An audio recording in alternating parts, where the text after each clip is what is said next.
안녕하십니까. 나이스 시험평가 교육 세미나에 참여해 주셔서 감사드립니다. 진행을 맡은 나이스 시험평가 IS 실장 이성훈입니다.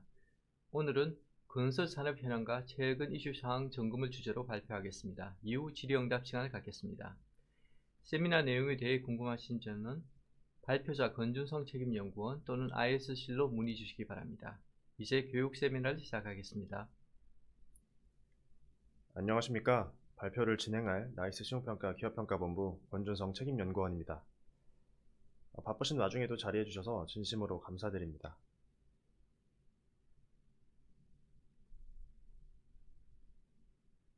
근래 2년간은 건설 관련해서 좋은 소식보다는 부정적인 뉴스가 더 많이 보였던 것 같습니다. 많은 중소형 건설사들이 폐업하였으며 대형 건설사인 태영건설도 2023년 12월부터 부도설이 돌더니 결국 올 초에 워크아웃을 신청하기도 하였습니다. 이처럼 고금리 기조와 인플레이션에 맞물려 건설 경기는 침체기에서 벗어나지 못하고 있습니다.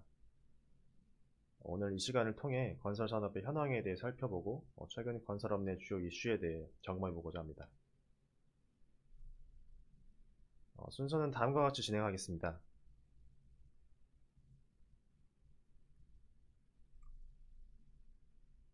먼저 건설 산업에 대한 사전 이해를 위해 일반적인 사항을 말씀드리면서 시작하고자 합니다.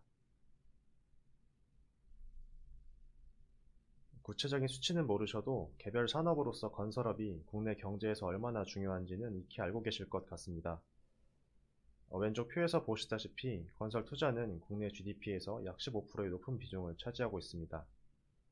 한국은행의 발표에 따르면 2024년 2분기 국내 GDP는 역성장을 기록했고, 이는 내수와 더불어 건설업의 부진이 원인으로 파악되고 있습니다. 또 건설업의 중요성에 대해 다른 데이터로 말씀을 드리면, 국내에 종합건설업체로 등록된 업체 수만 19,000여 개나 되는데요. 여기서 종합건설업체라고 하면 현대건설, GS건설과 같이 여러가지 건설 과정을 총괄할 수 있는 건설사를 말하고, 여기에 더해 일부 공종만 공사하는 전문 건설업체까지 합산할 때는 약 8만여 개에 달합니다. 흥미로운 점은 국내 편의점 수가 약 5만 5천 개 정도라고 하는데요. 주변에 흔히 보이는 편의점보다 건설사가 많다고 생각하시면 우리나라에 얼마나 많은 건설사가 있는지 실감이 나실 것 같은데요.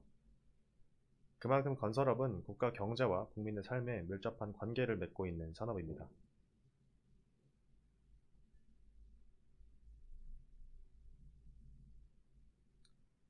건설업은 다르게 말해 기존의 부동산인 토지와 건물을 좀 더 나은 가치로 개발하는 사업이라고 볼 수 있습니다. 부동산 개발 사업에는 단순히 건설사 단독으로 사업을 하는 게 아니라 사업 주체가 되는 시행사와 시공을 담당하는 건설사, 그리고 필요 자금을 공급하는 금융기관 등 다양한 플레이어들이 참여하게 됩니다. 이에 따라 참여자들 간의 이해관계가 첨예하게 얽혀 있고, 그 과정에서 각 단계와 주체마다 여러 리스크가 존재합니다. 그럼 대표적으로 이 장표에서 주택 건축을 예로 들어 전체적인 부동산 개발 사업 과정을 정리해 보도록 하겠습니다. 먼저 부동산 개발에서 착공은 사업적으로나 금융조달 관점에서도 큰 분기점이므로 크게 착공을 기준으로 전후로 나눠볼 수 있습니다. 착공 전 시행사는 사업성 검토를 통해 사업 부지를 선정하고 토지 매입을 위한 계약을 체결합니다. 이후 시공사를 선정하고 설계가 확정되면 본 사업에 대한 사업 승인 인가를 진행하게 됩니다. 이 과정에서 시행사는 보통 자본 규모가 크지 않아서 투입한 에쿼티를 초과하는 토지 계약금과 중도금 등 초기 사업비를 금융기관으로부터 조달할 수밖에 없는데요. 이때 저축은행이나 캐피탈 등으로부터 브릿지론을 이용하게 되는데, 브릿지론은 착공 후 본 PF 대출을 받기 전 가교 역할을 하며 통상 고금리로 이루어집니다. 금융기관은 자본력이 부족한 시행사에 대출하기 위해 상대적으로 규모가 큰 시공사 또는 증권사에게 보증이나 자금 보충을 요구하는데요. 시공사 입장에서 이러한 PF 우발 채무로 인해 사업에 대한 위험을 공유하게 되는 것입니다. 착공이 중요 분기점이라고 말씀드렸던 이유가 여기 있는데요. 착공 전 인허가 단계까지 사업 부지나 인허가 과정에서 상당 기간이 소요되고, 이 과정에서 사업이 무산될 위험이 있습니다. 그런데 착공이 되었다는 것은 이 리스크들이 해소되었음을 의미하기 때문입니다. 이제 사업이 원활하게 진행돼서 착공이 되면 본 PF 대출이 이루어지고 이를 재원으로 기존의 브릿지론 상환 및 공사비 지급이 이루어지게 됩니다. 착공 단계에서 이루어지는 본 PF의 경우에는 말씀드린 대로 앞단계 리스크가 해소된 것을 반영하여 상대적으로 보수적인 1금융권 은행들도 대주로 참여하게 되고 브릿지론 대비 금리도 낮습니다. 건설사 입장에서는 본 PF로 전환될 때 책임준공 약정을 통해 정해진 기한 내 공사를 완공하겠다는 확약을 하게 되고 때로는 이에 더해 브릿지론 때와 같이 연대보증을 서기도 합니다. 이후 선분양의 경우 공사 진행 과정에서 분양계약을 진행하고 유입되는 분양계약금과 중도금을 통해 본 PF 상환이 순차적으로 진행됩니다. 후분양의 경우에는 준공 시기에 분양을 통해 상환하게 되겠죠. 사실 착공이 된 이후에도 리스크는 여전히 높습니다. 요즘과 같이 분양 경기가 좋지 않은 경우에는 미분양이 대거 발생하는 경우일 텐데요. 이 경우 준공 후 미분양 주택에 대해 이루어지는 담보대출을 통해 본 PF를 상환할 수도 있고 연대보증이나 자금 보충을 선 건설사가 책임을 지고 상환하게 될 수도 있습니다. 장표에서 보시다시피 사업 전 단계에 걸쳐 여러 리스크가 존재하는데 건설사 및 금융기관이 각자 리스크와 이윤 사이에 최적점을 찾기 위해 많은 논의가 있게 됩니다.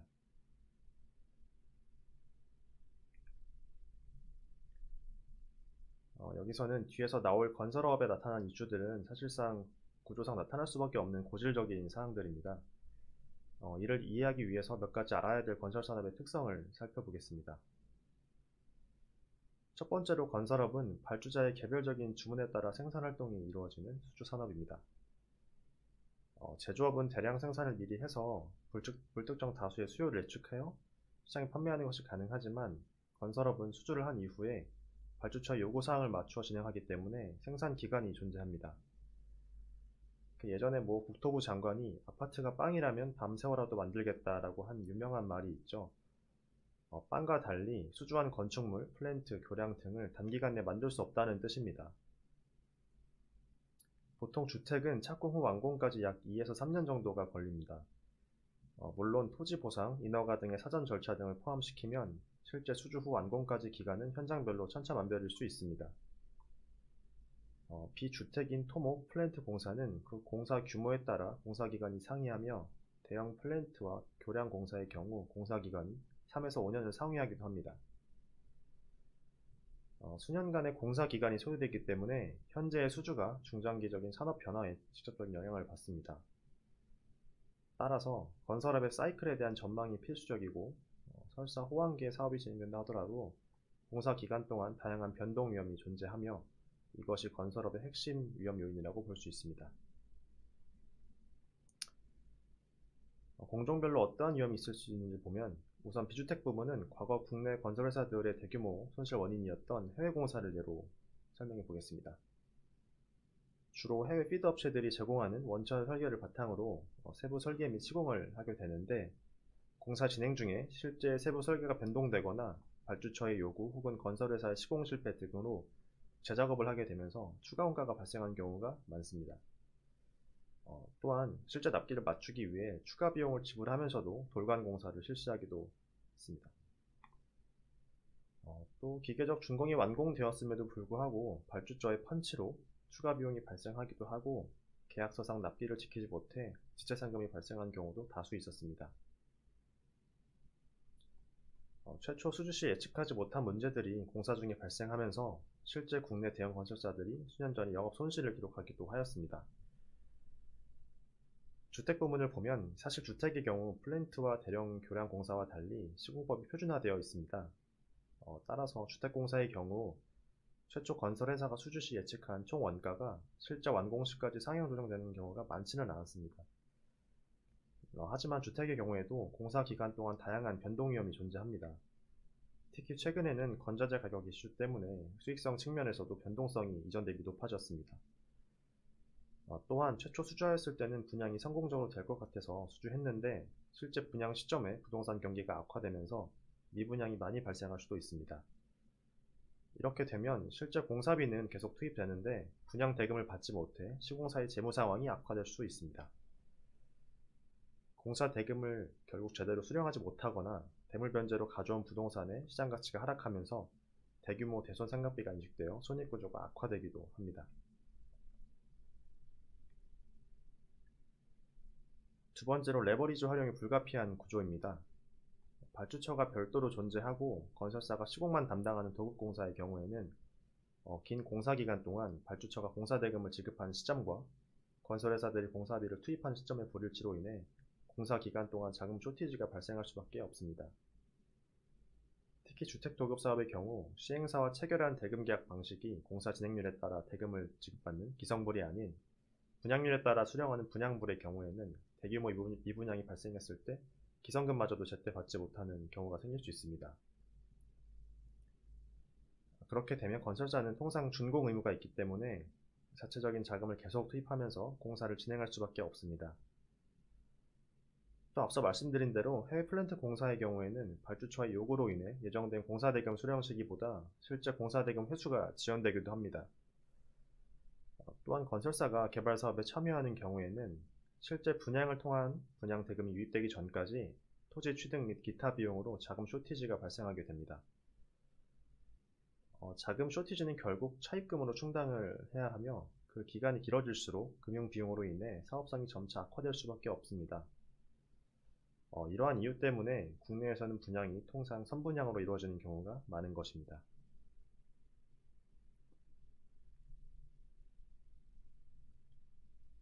세 번째로 건설업은 수주산업의 특성상 작성 주체 주관에 의해 이익 변동성이 크게 나타나는 구조를 보입니다.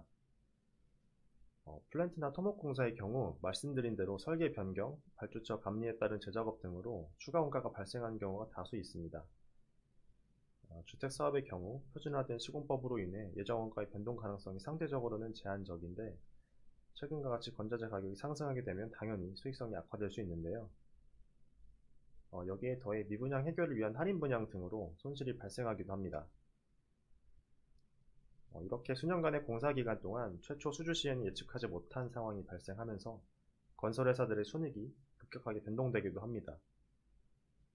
재밌는 점은 진행기준을 적용하는 건설업 회계처리 특성으로 인해 추가 예정원가를 반영하는 시점에 따라서도 손익 변동성이 더 크게 나타날 수 있다는 것입니다. 사례를 통해 한번 살펴보시겠습니다. 총 도급액이 1,500억 원이고 최초 예정원가가 800억 원이었던 공사가 2년차에 200억 원의 추가 예정원가가 발생하였다고 가정해 보겠습니다. 따라서 총 예정원가가 1,000억 원이 될 텐데요. 좌측 케이스 1은 추가 예정원가를 2년차에 즉시 반영하고 우측 케이스 2는 반영을 미루다가 준공 시점에 인식한 상황입니다. 1년차에는 두 케이스 전부 최초 계획대로 예정원가 800 중에 200의 원가가 발생하여 인식하는 수익이 동일합니다. 2년차에 보시면 케이스 1의 경우 누정원가 600이 총 예정원가 1000 중에 발생하였다고 인식해서 진행률은 60%로 산정하는 반면 케이스 2는 아직 예정원가가 800이므로 진행률 75%로 적용하게 됩니다. 이에 따라 케이스 1 대비 케이스 2가 2년차 공사를 더 많이 진행한 것처럼 되어 수익을 더 많이 인식하게 됩니다.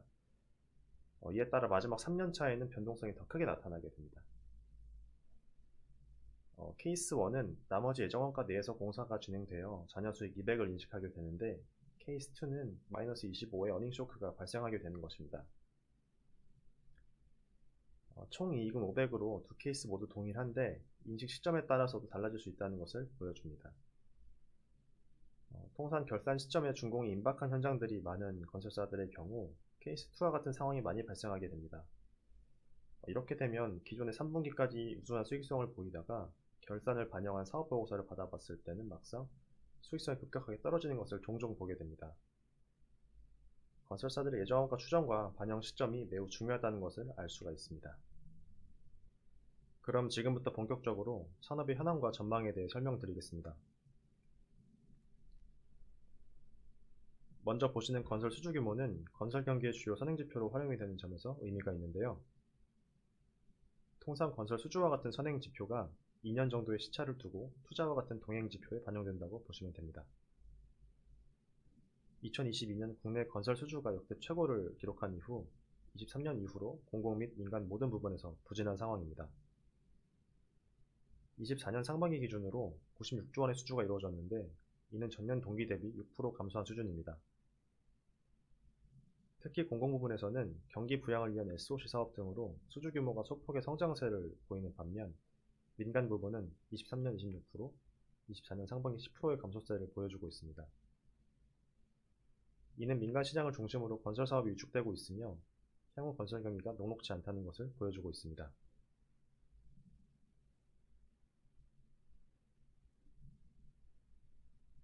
해외의 경우에는 과거 중동에서 발주한 대규모 수주가 물가 하락이나 미국 이란 분쟁 등 지정학적 리스크로 인해 감소하면서 전체적으로 예년 대비해서는 많이 축소된 모습을 보이고 있습니다. 다만 21년도 이후 수주 규모가 증가하고 있고 23년에는 국내 건설 수주 부진에도 불구하고 해외 수주는 증가했는데요.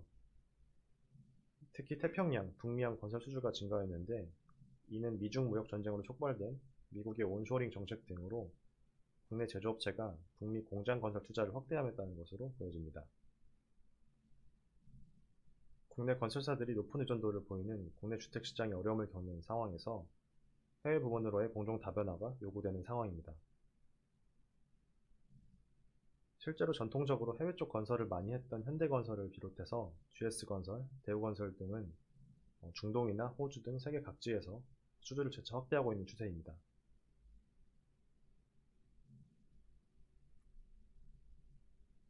다음은 건설 투자입니다. 이는 앞서 본 수주 지표와는 다르게 현재 진행되는 건설 투자 규모를 파악할 수 있어 동행지표로 쓰이는데요. 2023년 건설 투자는 전년 대비 1.5% 증가한 306조 원을 기록하였습니다. 아까 말씀드린 대로 수주나 인허가가 감소 영향이 아직까지는 투자 규모에는 반영이 안 된 상황으로 판단됩니다. 또한 건설업자들이 공사 과정에서 실제로 수취하는 자금인 건설기성 데이터를 보시면 이는 부동산 호황기에 착공된 다수의 사업장들의 공사가 현재 진행 중임에 따라 2024년 상반기까지 성장세를 지속하고 있습니다. 다만 시간이 지날수록 기착공된 현장들의 준공이 임박할 것이고 이와 동시에 건설 수주가 감소한다는 것은 향후 중기적으로 먹거리 감소에 따라 건설사의 실적 저하 가능성이 존재한다는 것을 유추해 볼 수 있겠습니다.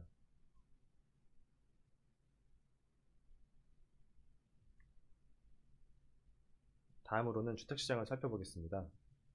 코로나 사태 이후 저금리 기조, 부동산 규제 풍선 효과, 임대차 3법에 따른 전세가격 급등 등으로 전국적으로 주택가격이 2020년 하반기 이후 21년 10월까지 매우 높은 수준을 기록한 것을 볼 수 있습니다. 그러나 국내 주택가격 상승이 일명 갭투자를 비롯하여 높은 레버리지로 이루어지는 상황에서 21년 하반기 정부가 실시한 고강도의 대출 규제와 특히 미국을 비롯한 전 세계적인 기준금리 인상 영향에 따라 주택가격은 큰 하락폭을 보였습니다. 실제로 한국은행이 기준금리를 21년 8월 기존 0.5%에서 0.75%로 25bp 인상하고 23년 1월 3.5%까지 인상을 단행해까지 지속적으로 하락하였고 이후 기준금리가 동결되고 금리 인하 기대감에 힘입어 소폭 반등한 모습입니다.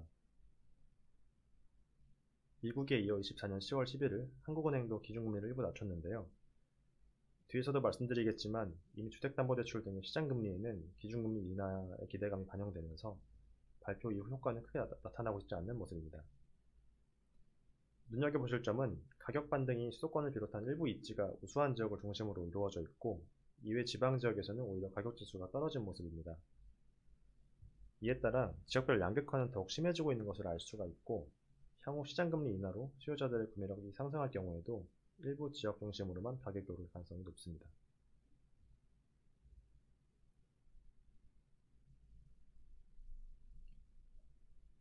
이런 시장 환경 속에서 매매 거래량도 과거 대비 적은 수준입니다. 특히 22년 말과 23년 초에는 매우 적었는데 이는 직거래나 금매 위주로 실거래 가격이 하락한 것임을 보여줍니다. 이후 현재까지 거래량이 조금씩 상승하고 있는데요. 이번 반등은 과거처럼 갭투자 수요에 따른 견인보다는 실수요자들에 의한 것으로 보여집니다. 이는 주택담보대출 잔액이 동반 확대되는 점을 통해 유추할 수 있는데요. 이후에는 정부의 DSR을 비롯한 대출 규제 강화와 고분양가 피로감에 의해 주춤한 모습입니다. 우측 그래프인 매매 수급 동향을 보시면 21년 12월 이후 매도 물량이 수요보다 더 많은 매수자 우위 시장이 지속되고 있습니다. 수도권은 24년 8월 기준 99를 기록함에 따라 수요가 많이 회복된 것을 알 수 있지만 이외 지역에서는 아직까지 주택가격 하방 압력이 여전히 높은 수준임을 알 수 있습니다.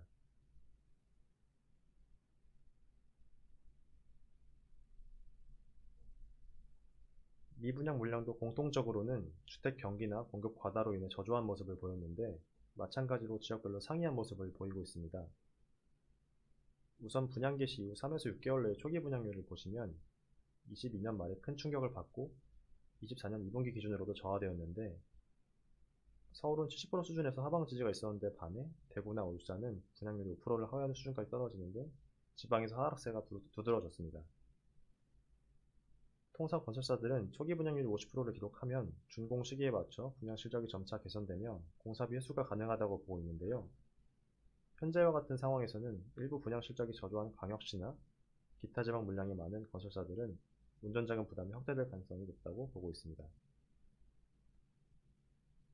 전체 미분양 물량을 보면 2020년 초 43,000호에 달하던 미분양 물량이 21년 9월 역대 최저치인 13,800호까지 이례적으로 감소하였다가 최근 미분양 물량이 증가하면서 24년 8월 기준으로 7만호에 육박하고 있습니다. 과거 리만 사태 전후로 전국 미분양 물량이 16만호를 넘기기도 한 적이 있었고 지금 현재가 18년도와 19년 수준임을 감안하면 미분양 물량이 유달리 많다라고 단정 지을 수는 없습니다만 최근 건설사들이 대내의 불확실성으로 2023년 공급을 급격하게 위축시킨 상황에서 미분양 물량임을 고려하면 미분양 부담에 대해서는 보다 면밀한 모니터링이 요구되는 상황입니다.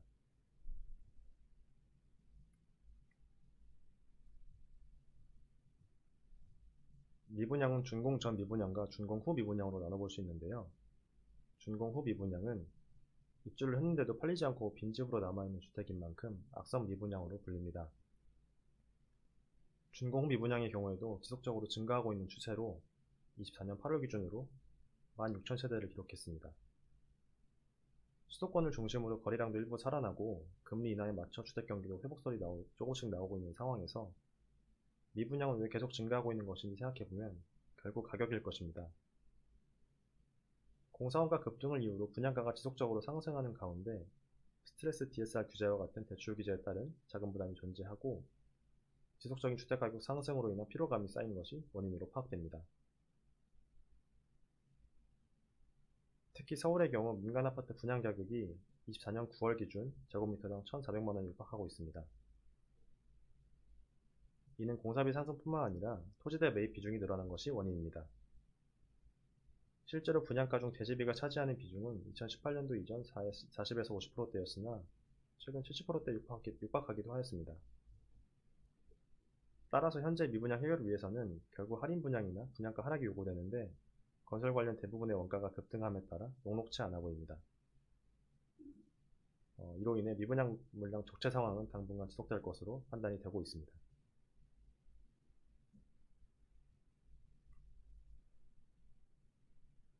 2023년 건설사들이 아파트 공급 물량을 대폭 축소하였다고 말씀드렸습니다. 23년 아파트 공급 물량은 21.2만 호로 2010년 17.3만 호 이후 최소 분양 수치를 기록하였습니다. 언론 등에서 공급 절벽 이야기가 나오는 배경입니다. 건설사 입장에서도 급하게 공급해서 미분양이 나는 것보다는 사업성이 뒷받침되는 것 위주로 선별적 분양을 진행한 것으로 보여집니다.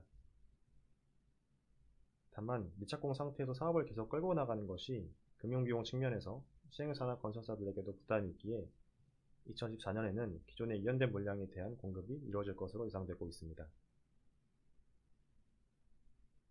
입주 물량의 경우 수도권 및 광역시 입주 물량이 2023년 이후 감소하는 것으로 보여집니다.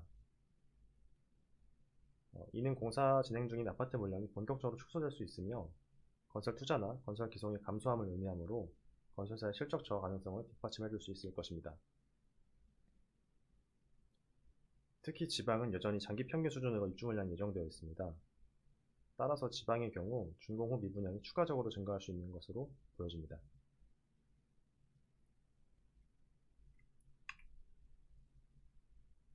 여기까지 건설업 업황에 대해 알아봤고, 그럼 이러한 상황이 건설회사 실적에 어떤 영향을 미쳤는지에 대해 말씀드리겠습니다.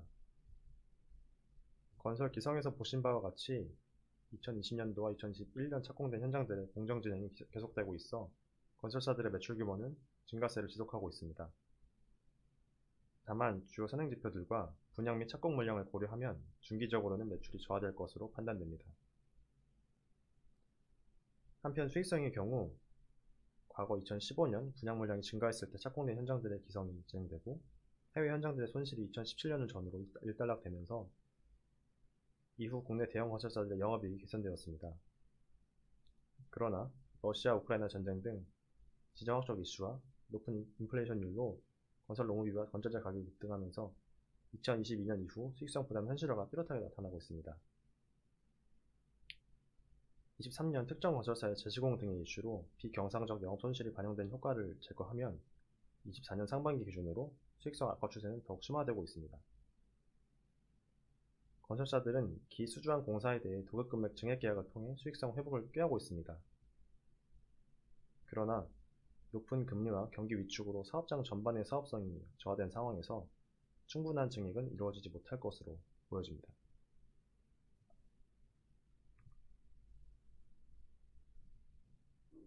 또한 건설사들의 현금 흐름의 급격한 저하가 눈에 띄는데요. 주요 건설사 평균 기준 2022년 이후 영업 현금 흐름이 적자를 기록하고 있습니다. 공시자료를 보면 매출 채권 및 입찰 보증금 증가, 선수금 감소 등 다양한 사유로 최근 현금 흐름이 저하된 것으로 보입니다. 부동산 경기가 호황일 당시에는 분양 실적이 양호함에 따라 일시적인 매출 채권과 미청구공사 증가는 향후 원활한 대구 매수가 기대되는 현장에서 회수 시차가 원인으로 분석이 됐습니다만 현재와 같이 저조한 분양 실적을 보이는 사업장이 증가하고 공사 원가가 빠르게 확대되는 상황에서는 공사 대금 회수 가능성에 대한 의문과 추가 원가 발생 가능성에 따른 것일 수 있습니다. 이에 따라 향후 신용평가 시에는 각 현장별로 공사 진행 상황과 분양 실적에 대해 면밀한 검토가 요구되고 있습니다. 우측 그래프를 보시면 건설사의 현금 흐름이 약화되면서 자연스레 재무 안정성 지표도 저하되고 있습니다. 앞에 설명드린 바와 같이 건설 과정에서는 높은 레버리지가 수반되기 때문에 현금 유입이 원활히 이루어지지 않으면 차입금 증가는 불가피한 구조입니다. 이에 따라 주요 건설사 기준으로 순차입금은 매우 빠르게 확대되면서 보유 현금성 자산 수준을 기록하고 있으며 신용 위험은 동반 상승하고 있습니다.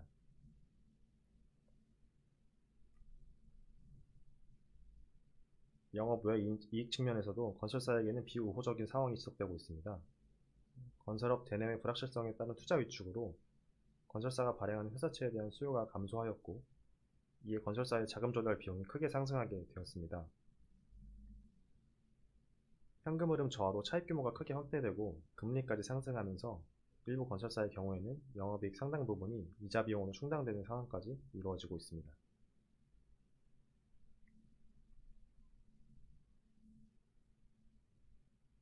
건설업은 금융업과 마찬가지로 거시경제와 밀접한 관계를 맺고 있다고 할 수 있겠는데요.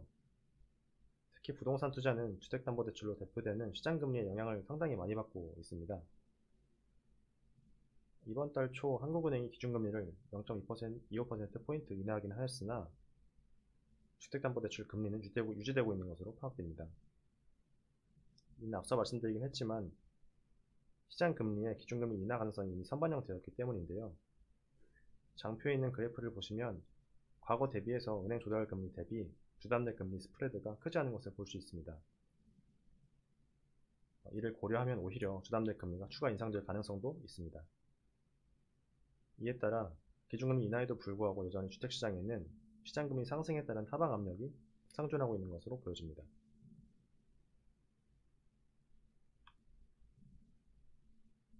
한국건설산업연구원에 따르면 저성장 국면이 지속되며 건설 수주 및 건설 투자는 감소할 것으로 전망하고 있습니다. 공공부문의 경우에는 정부의 SOC 확대 정책 등으로 수주 및 투자가 증가할 수 있을 것이나 민간에서는 부동산 PF 시장의 위축과 사업성이 여려한 지방을 중심으로 신규 사업 회복 여력이 낮기 때문에 주택 부분에서의 부진이 예상됩니다. 또한 비주택 건축의 경우에도 과다 공급으로 큰 침체기를 겪고 있는 지식산업센터나 물류센터를 중심으로 수주가 크게 축소될 것으로 전망됩니다.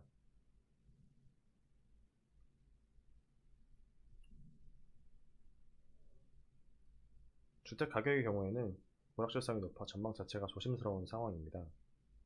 그러나 여전히 높은 시장 금리와 정부의 고강도 대출 규제 기조가 보임에 따라 매수세가 주춤한 모습을 유지하며 수요의 경우에도 수도권에 몰리는 현상이 지속되며 지역 간 양극화가 심화될 것으로 보여집니다. 이에 따라 수도권의 경우 가격 하락세가 완화되는 반면 지방의 경우 22년도와 23년 수준의 하락이 예상되고 있습니다.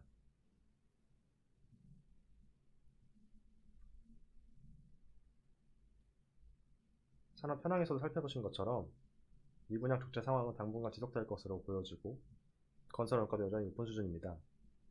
이에 따라 영업이익 및 현금 창출력이 둔화되는 모습이 지속될 것으로 판단하고 있습니다.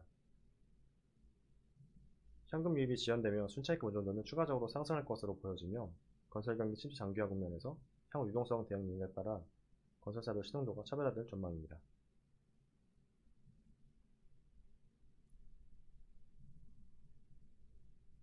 여기까지 보셨던 내용들에 대한 정리입니다. 최근 건설 경기가 저하된 데에는 건설업 대내의 불확실성이 커진 탓입니다. 구체적으로는 토지대와 공사비가 상승하면서 분양가 상승이 불가피하게 되었고 이에 따라 수급 불균형이 발생하였습니다. 수요 측면에서는 기준금리 인하가 시작되긴 하였으나 과거 대비 시장금리가 높은 수준이고 대출 규제가 강화되면서 자금력이 저하되었습니다. 이러한 상황에서 고분양가에 대한 피로감이 심화되며 수요 위축 상황이 지속되고 있습니다. 공급의 경우에는 부동산 호황기에 사업성은 불문하고 전국적으로 공급이 확대되면서 현재의 미분양 적재 상황이 만들어졌다고 할 수 있겠습니다. 이러한 산업 흐름에 따라 건설사 입장에서는 공사비 회수에 차질이 발생하여 현금 흐름이 악화되고 이로 인해 차입부담이 크게 상승하면서 영업이익이 금융비용 충당의 상당 부분 소진되는 악순환이 지속되고 있습니다. 마지막으로 건설업 대내의 불확실성이 지속되면서 공공의 경기부양 정책에도 불구하고 민간을 중심으로 건설 투자가 감소하며 입지가 여리한 지방과 서울을 중심으로 한 수도권의 가격 양극화는 심화될 전망입니다. 다음은 최근 건설업에 있었던 주요 이슈에 대해 말씀드리겠습니다. 첫 번째는 부동산 PF입니다. 2024년 5월 금융당국은 부동산 PF 사업성 평가 개선 방안을 발표하였습니다. 기존 브릿지론 및 본 PF에 더해 토지담보대출, 유동화증권 채무보증 등을 추가하여 평가 대상을 확대하고 평가 등급을 기존 3단계에서 4단계로 세분화하는 것이 주요 골자인데요.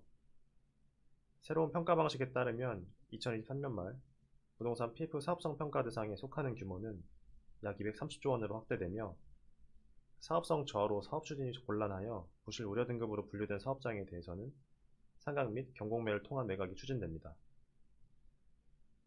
기존에는 PF 사업성 평가에 대한 구체적인 평가 지표가 부재한 상황에서 관행적인 만기 연장이 이루어졌으나 2024년 6월부터 새로운 평가 기준을 토대로 금융당국의 적극적인 사후 관리 의지가 더해지며 연내 부실 사업장 구조 조정이 본격화될 것으로 보여집니다.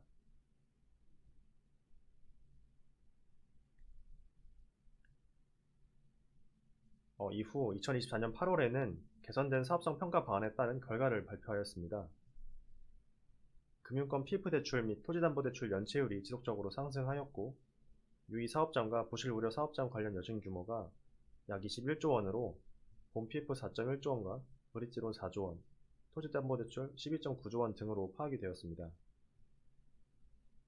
주요 건설사의 경우 수도권 등 비교적 우수한 입지 기반의 사업장 비중이 높고 사전에 PF 차입금 만기를 장기화함에 따라 근본 PF 구조조정 영향은 크지 않을 것으로 판단됩니다. 그러나 기존 사업장들에 대한 분기별 상시평가를 진행할 예정인 점을 감안하면 건설 경기 침체 장기화에 따라 상대적으로 사업성이 여리한 지방지역 및 장기 미착공 사업에 PF 우발 채무 현실화 위험이 지속될 것으로 판단됩니다.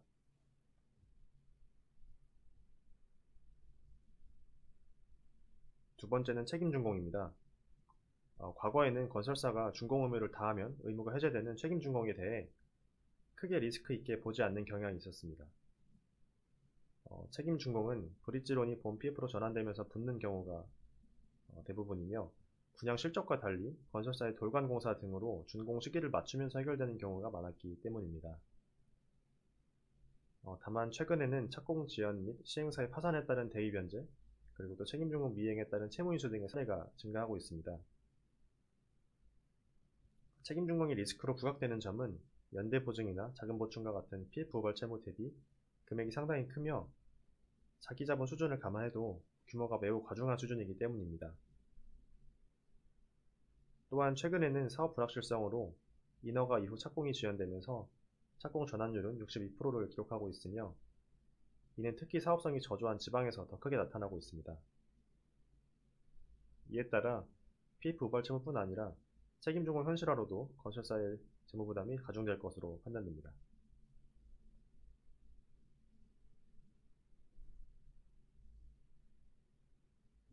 실제 책임준공 미이행 사례를 보시면 중소형 건설사들뿐 아니라 GS건설이나 DL건설과 같은 대형 건설사들 또한 책임준공 미이행에 따라 채무인수를 진행하였습니다. 개발 사업의 사업성이 여리해지면서 대주단들이 만기 연장 등과 같은 협의를 안 해주는 사례가 발생하고 있기 때문입니다. 다만 대형사들의 경우 현금 유동성을 확보하고 있음에 따라 소수의 채무인수권에 대한 대응력이 존재합니다. 그러나 중소형 건설사들의 경우 채무인수 단위가 수백억 원에 달해서 한 건의 채무인수로 인해 부도위기에 처하기도 합니다. 이에 따라 과거와 달리 최근에는 계획 스케줄과 실제 공정률과의 비교를 통해 책임준공 의무 현실화 가능성 파악에 대한 검토가 매우 중요해진 시기입니다.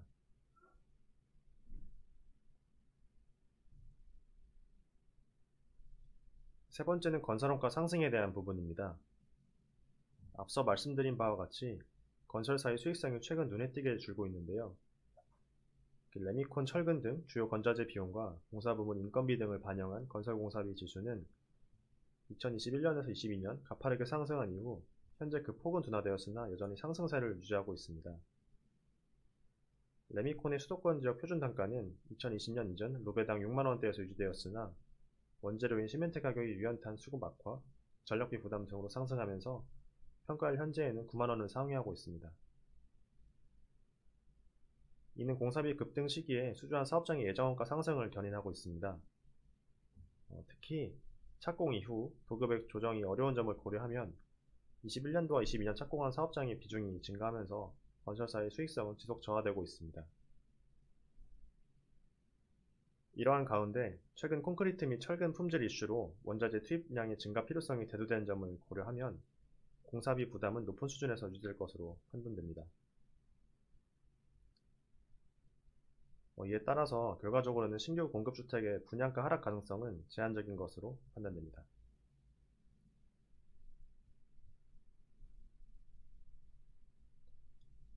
마지막으로 시공 리스크입니다. 국토교통부는 6개월마다 건축 하자 판정 건수 상위 건설사를 발표하고 있습니다. 이는 건자재 가격 상승에 대응하여 건설사들이 원가를 절감하려다 보니 부실 시공, 하자 건수가 증가하는 것과 관련하여 정부가 예의주시하고 있는 것입니다.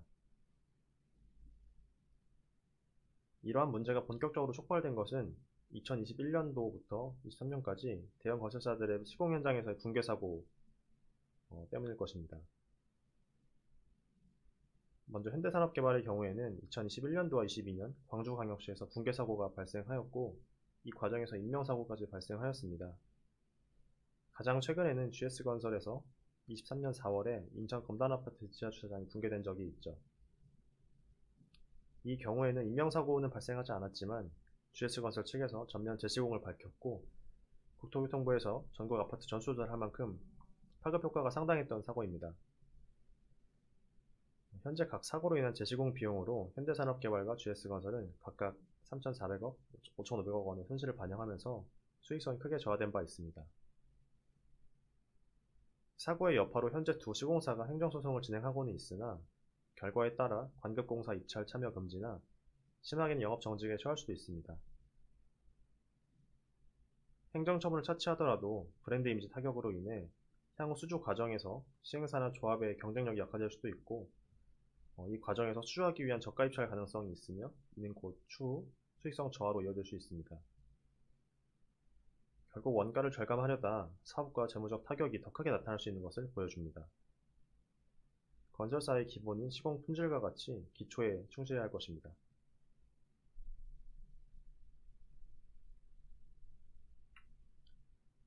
최근 이슈를 정리하면서 관련 시사점을 살펴보겠습니다. 먼저 국내 건설 불황일 때마다 언급되는 부동산 PF는 현재 금융당국의 PF 구조조정 기조를 보이고 있고, 경기 침체가 장기화되는 국면에 대비해서 건설사들의 유동성 대응력 관리가 필수적입니다. 추가로 부동산 호황기와 달리 현재는 책임준공 관련 대주단의 입장도 엄격해졌으므로 공정률에 대한 시공사의 철저한 준수가 요구됩니다. 공사원가 관련해서는 글로벌 정세에 따라 건자재 가격이 변화하는 상황에서 자체적인 원가 절감 방안 모색이 필요합니다. 이는 곧 건설 공법 등과 같은 꾸준한 투자를 통한 비용 절감이 가능할 것이고, 또 현재 논의되고 있는 외국산 시멘트의 수입 등도 방안이 될 것입니다. 그러나 여기에서 가장 중요한 것은 무리한 원가 절감이 결국 대규모 손실을 발생시킬 수 있다는 것을 인지하고 공사 품질에 집중해야 할 것입니다. 마지막으로 건설 경기 침체가 장기화되는 상황에서 국내 주택 위주의 사업 포트폴리오에서 공종별, 국가별 다변화가 필요할 것입니다. 그리고 향후에도 회사의 사업 및 재무적 여력 내에서만 선별적 수주를 진행하여 향후에 발생할 수도 있는 시장 충격에 대비해야 할 것입니다. 지금까지 최근 주요 이슈에 대해 알아보았습니다. 그럼 이번에는 신용평가사의 건설회사 평가 방법론에 대해 간단히 설명드리고자 합니다. 나이스 신용평가에서 건설 방법론은 종합건설사와 시행사 모두에 적용이 되고 있습니다. 먼저 P평가 기업의 자체 신용도를 판단하는데요. P평가사의 과거 실적을 바탕으로 모델 등급을 평가하며 실적 추세와 사업계획 등을 기반으로 향후 3년치 실적 전망을 산출하여 전망 등급을 결정합니다. 참고로 과거 실적 기간은 방법론마다 상이한데, 건설 방법론은 건설 경기 사이클 등을 감안하여 5년을 적용하고 있습니다. 전망 등급이 결정되면 기타 고려 요인을 감안하여 자체 신용도를 산출합니다. 기타 고려 요인에는 산업위험 및 재무위험에서 고려하지 못한 정성 요인들이 반영되는데요. 여기에는 경영진의 투자 정책에 따른 사업 및 재무 변동성이나 하이브리드 증권 보유에 따른 재무적 파급력 등이 해당합니다. 만약 P평가 기업이 계열 내에 포함되어 있는 경우 자체 신용도에 계열과의 신용 의존성을 추가로 고려하여 최종 등급을 결정하게 됩니다. 계열과의 신용 의존성이란 계열사 간 비경상적인 재무적 지원을 주고받을 수 있는 가능성을 고려하는 것으로, 그 정도를 감안하여 자체 신용도에서 플러스 또는 마이너스 노치 조정이 이루어집니다.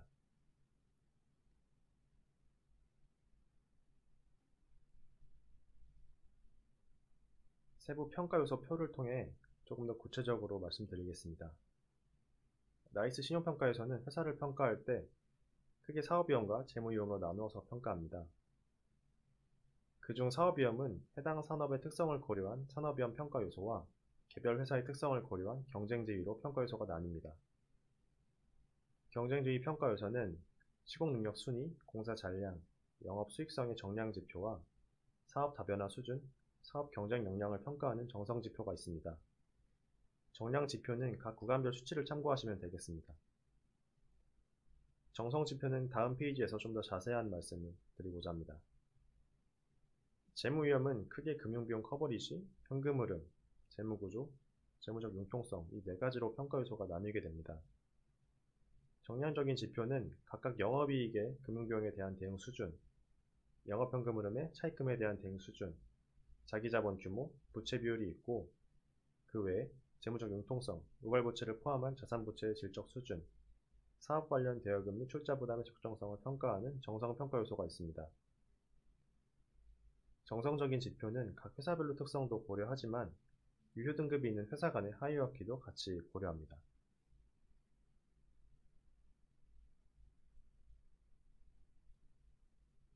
산업위험 평가에 대해 설명드리겠습니다. 해당 산업위험 등급은 현재 나이스 신용평가의 모든 종합건설회사에 동일한 등급이 부여됩니다. 건설업의 특성을 고려하여 현재 WB-급으로 평가되고 있습니다. 해당 등급은 건설업의 호황 불황에 대한 것이라기보다는 기본적으로 변동성이 높은 건설업의 특성을 고려한 등급이라 보시면 되겠습니다.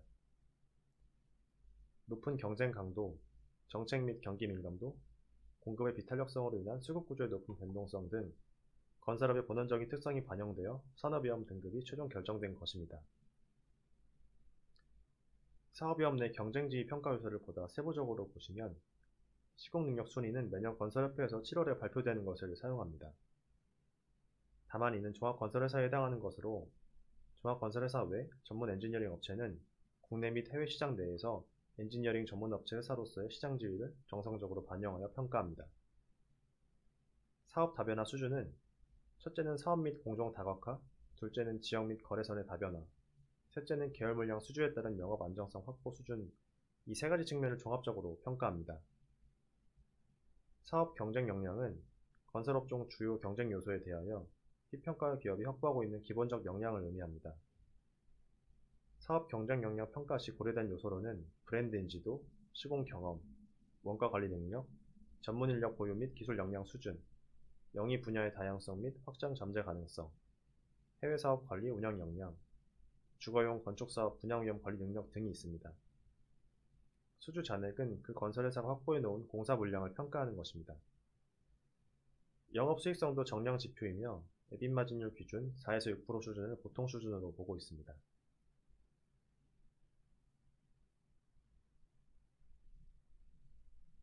다음은 재무위험 평가 요소입니다. EBIT 금융비용, 영업현금흐름 차입금, 자기자본 규모, 부채 비율과 같은 정량 지표도 5개년 평균치를 사용합니다. 특히 타 일반 회사들의 평가 방법론과 다르게 건설회사들의 경우 원가율 조정 혹은 미분양 부분 대손에 따른 대규모 손실 발생 시 이에 대한 재무적 완충력을 나타내는 자기자본 규모를 주요 평가 요소로 두고 있습니다. 현금흐름 지표는 정성 지표도 있는데요. 건설회사의 경우 재개발, 재건축 조합의 초기 운영자금, 시행사에 대한 대여금, SOC 지분 매입 등 투자활동상 자금 소요가 자금 창출을 제약하는 요인으로 작용하고 있어 회사의 자금 조달력 대비 사업 관련 대여금, 출자 부담의 적정성을 현금흐름 적정성 평가의 보조지표로 활용하고 있습니다. 이와 유사한 취지로 재무구조 및 자산의 질에서도 각 현장별 분양 실적 등 공사 진행 현황을 고려하여 자산 부채의 질적 수준과 지급 보증 차입금 현실화 가능성 등 유발 채무 위험을 정성적으로 평가하고 있습니다. 예를 들어 매출 채권으로 계상되어 있지만 해당 현장의 분양 실적이 저조할 경우 그 자산성이 여류하고 관련 유발 채무 위험이 높다고 보고 있죠. 재무적 융통성도 정성적으로 평가하고 있는데요. 금융기관의 여신 한도, 재무상태표상 단기금융자산 및 매각담보, 유동화 가능자산 보유 수준, 회사채 주식시장을 비롯한 자본시장 접근성, 대주주 또는 소속계열 기업으로부터의 경상적인 재무지원 수혜 가능성, 전후방 교섭력을 통한 운전자금의 유연성 등 현금 창출력의 탄력성에 근거하여 평가를 하고 있습니다.